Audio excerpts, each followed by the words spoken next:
Today, on the Word Preacher Podcast, Saul's ascension to the throne, a bright new star in Israel, and descent into madness. I'm Brett Jensen, and this is the Word Preacher Podcast.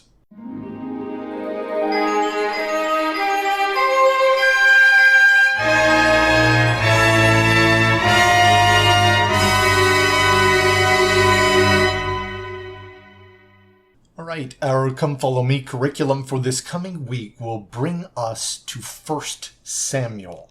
There's a little bit of 1 Samuel that we covered in our previous Come Follow Me reading that talked about the call of the prophet Samuel from Eli.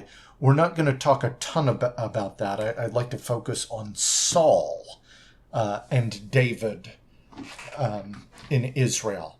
So we've got a ton of stuff to cover, and there's no way that this little podcast is going to do it all justice. But let's do the best we can here. Let's talk a little bit about how in previous readings in the book of Judges, the Lord nearly obliterated the tribe of Benjamin as punishment for their treatment and, in turn, the defense of the treatment of a concubine, the city of Gibeah. So Benjamin was almost annihilated. Just a few men survived the big battle between Benjamin and all the other tribes for their wickedness. So it was the smallest and weakest of all the tribes of Israel. Now the situation, the next to the last judge of Israel, Eli, had two sons, Phinehas and Hophni, who did wickedly in Israel. They broke the law of chastity, they defiled the tabernacle, the ordinances, and the priesthood. Eli, who was the leader, the spiritual leader, had a responsibility to get his house in order and protect the sanctity of the tabernacle and the priesthood. But his sympathy for his sons convinced him to turn a blind eye to their sins. It's something where the Lord cannot look upon sin with the least degree of allowance. We have to kind of follow his program. And sometimes that's tough, especially if you care about someone who's committing the sins. But that doesn't change anything because God does too. We need to understand how bad it is, how it affects God, how it affected Jesus Christ, who suffered tremendously from the spiritual damage that has come from breaking these commandments and these laws. So what happened to them? They carried the Ark of the Covenant into battle against the Philistines. And despite the claims of Marcus Brody in Indiana Jones and the Raiders of the Lost Ark, the army that carries the Ark before it does not necessarily become invincible. They're defeated. Phinehas and Hophni are slain, and the Philistines capture the Ark. When Eli finds out about this news, he falls, he gets injured, and he himself dies. The Ark of the Covenant ends up in the Philistine temple of Dagon. And suddenly plagues began to be poured out upon the Philistines who are nearby. And the image of Dagon is defaced and damaged just by being in the presence of the Ark of the Covenant. Well, the Philistines start to get the idea that they don't want the Ark anymore. So they send it back on a cart with no driver back in the direction of Israel, along with a peace offering to remove the plagues that they had endured. And eventually Israel takes it back. Samuel becomes judge in Israel, and he deals righteously in all of his judgments. And interestingly enough, like the judge before him, Samuel has a problem with his sons. Samuel's sons do wickedly. They take bribes. They're not doing what they're supposed to be doing. And the people come to Samuel and ask for a king, perhaps using the excuse that Samuel's sons are not fit to judge Israel. But even if that's the case, Samuel warns them that having a king is not going to solve the problem. I mean, what if the king's sons are not fit? You'll be in the same situation. Only who's going to rise up and become a new judge at that point? You're stuck with a royal line. Now, he also warned them about some of the other consequences of having a king. It would bring heavy taxation, forced servitude, bondage, engage them in undesirable wars. And very soon the people's true motivations were made known. They wanted to be like other nations around them, instead of the peculiar treasure that God wanted them to be. So, at the guidance of the Lord, the direction of the Lord, Samuel goes to choose a king. And he goes to the weakest of the 12 tribes, the tribe of Benjamin, that had already been humbled before. And he locates a small family, the family of Kish. And he finds the son of Kish, whose name is Saul, who's very tall, he's strong, and he's humble. He's a good guy. And Saul anoints him to be king. And he begins humbly and shows competence in his decisions. And the people grow over time to love their king. And he exhorts them to follow the Lord. This has a very promising beginning. The Israelites gain victories over the Philistines, and they prepare to welcome Samuel the prophet to offer sacrifices to the Lord. But Samuel is running late. And after 7 days of waiting, Saul, who is now elevated in the eyes of his people, decides, well, certainly he has the power to make things right. So he offers the sacrifices himself. When Samuel arrives, he reproves Saul, telling him that his kingdom shall end, and that the Lord will choose instead a man after his own heart. Saul then, there are several other events that happen. Saul isn't immediately bad. He's still trying to be a good guy. But he receives another commandment from Samuel that he is to smite the Amalekites completely. Men, women, children, animals, they are all to be destroyed. And instead of destroying everything, he saves the best animals. And he keeps King Agag of the Amalekites alive. And we come across this famous passage. There's a little bit of reading, but really good. And when Samuel rose early to meet Saul in the morning, it was told Samuel, saying, Saul, come to Carmel. And behold, he set him up a place, and is gone about, and passed on, and gone down to Gilgal. And Samuel came to Saul, and Saul said unto him, Blessed be thou of the Lord, I have performed the commandment of the Lord.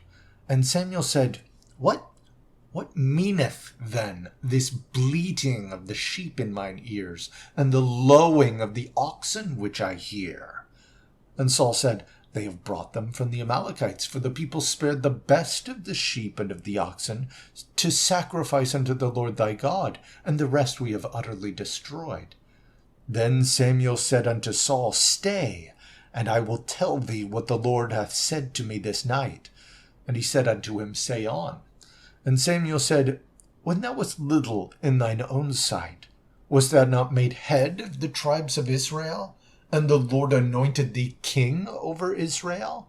And the Lord sent thee on a journey, and said, Go and utterly destroy the sinners, the Amalekites, and fight against them until they be consumed. Wherefore then didst thou not obey the voice of the Lord, but didst fly upon the spoil, and didst evil in the sight of the Lord?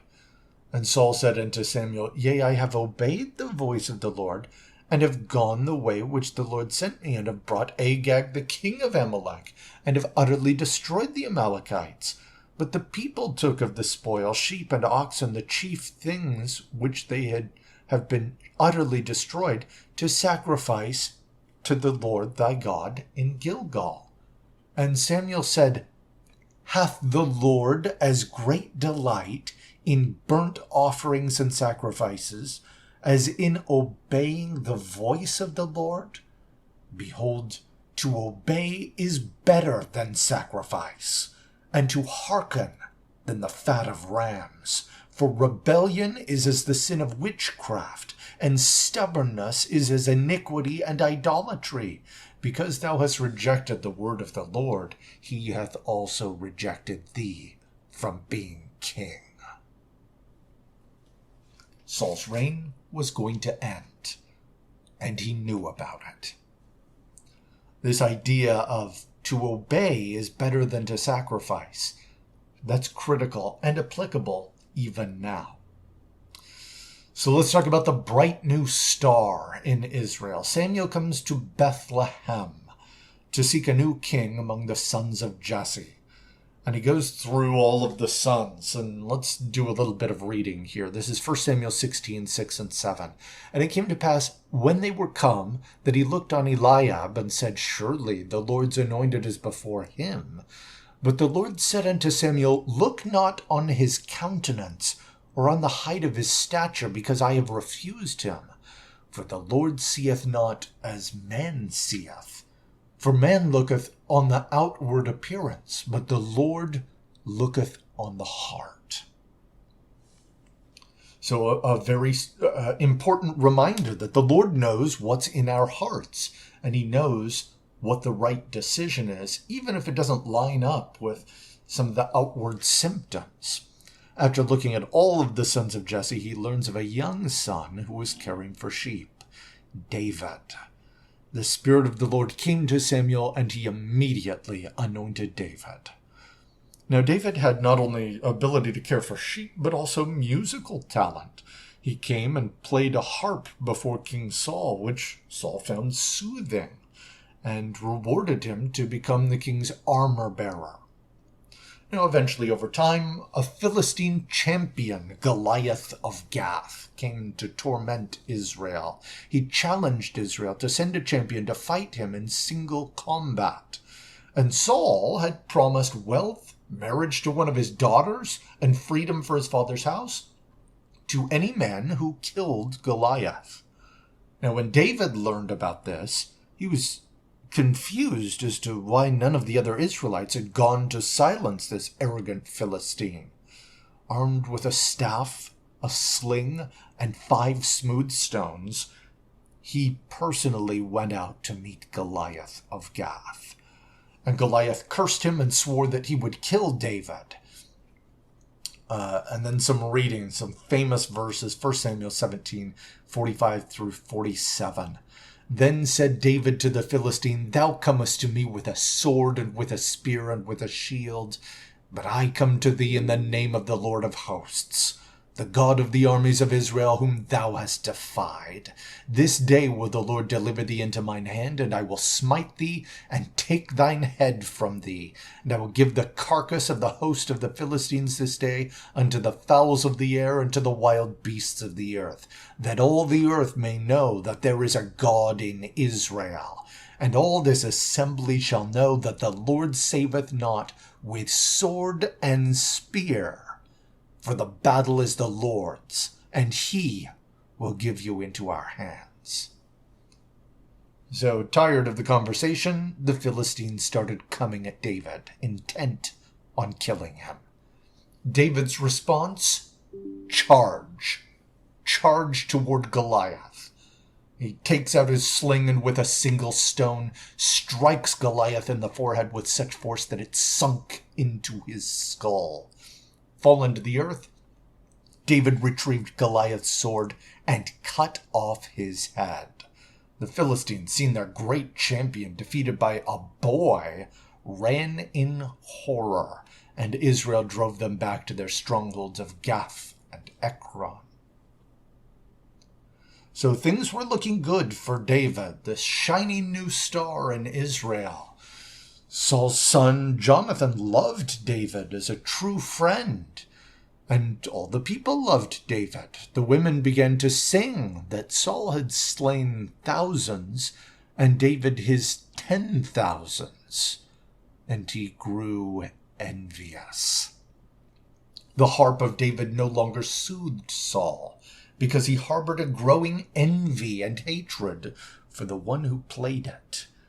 In his wrath, he cast javelins towards David to slay him. David fled, but refused to fight against the king. That would be treason. He was committed to following his king, even if his king was behaving rashly. And Saul does go back and forth, realizing that he's behaving rashly and kind of coming back to his senses, and then again giving in to his anger and going after it. It's this descent into madness. He offers one of his daughters to David to be his wife, but then he changes his mind and gives that daughter to another. And then he finds out that his daughter Michal loves David and decides that this is an opportunity to manipulate David into being killed by asking for 100 foreskins of the Philistines. To his surprise, David kills 200 Philistines and delivers the required proof of their death to Saul. Having no choice, Saul gives Michal to David to be his wife. Michal then learns that Saul is trying to kill David and wants to help defend her husband. She loves David, and she claims that he's sick and that she's caring for him in their room. And a visual inspection shows that obviously something's in the bed, so the servants of Saul wait, thinking they have him cornered. Secretly, though, she had already let him out of her window to escape, and he was fled.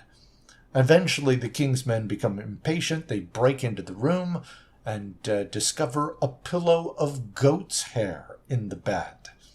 Michal defends her decision, saying that, he forced me to do this. But really, she had helped to save his life. So obviously, David's in a precarious position. He has to go on the run, and he has almost nothing. He hasn't done anything wrong. He's served faithfully. He's done good. He's been humble. He believes in the Lord. Still, he lost everything he had. No food, no weapons, no safety in the land of Israel to speak of. So in his desperation, he goes to the land of Nob and finds Ahimelech the priest. Having nothing to eat, he eats of the showbread at the tabernacle, an event that Jesus himself referenced later as being unlawful, but still in this case justified. He also takes a weapon, the sword of Goliath of Gath, who he had defeated. Saul sends his armies to hunt David. David realizes he can't be safe in Israel, and he's not willing to fight against his king, but the only other place he can go is to the Philistines, no less than carrying the sword of Goliath. This is absolutely a position between a rock and a hard place. But he goes to the fortress of Gath. As he comes to the gate, there's a rumor that David is there, and David is really scared of Achish, the king of Gath.